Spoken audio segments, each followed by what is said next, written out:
Please don't touch. Oh, do not touch, ha? Just Yan guys, mga memorabilia. Alin? Sila. Yan yung talagang picture, Hindi naman si Gambosa siguro. Pagbitay, gamit ang garote. Sa ganyan pala. Ah. Picture mo na, video mo na tayo. Ayan, si Dr. Jose Rizal. Guys, hindi ko kayo matutour doon sa bahay ni Rizal kasi yun nga, inaayos. July pa daw i-open.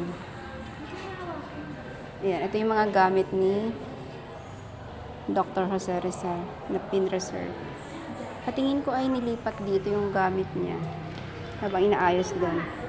Ayan, ito yung kanyang damit. kinulayan lang. No, ito yung damit niya talaga.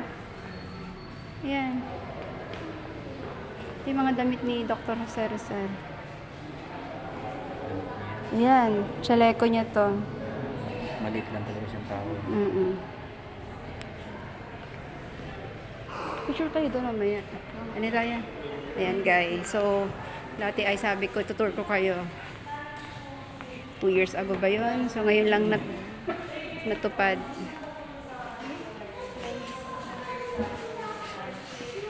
Ayan. Ayan, ito yung mga bata. Actually, nakakatawa kasi dito na kami nakatira. Yung mga bata ay dito na pinanganak.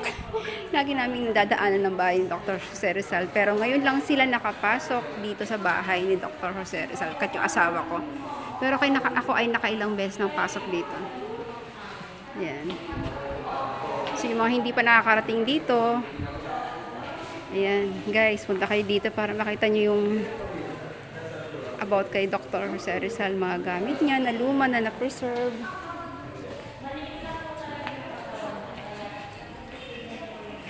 Yan, mga memorabilias. Ayan guys, ito yung mga books niya na na-preserve. Diba nakakatawa? Yung No Limitang and El Filibusterismo. Hindi ko maintindihan.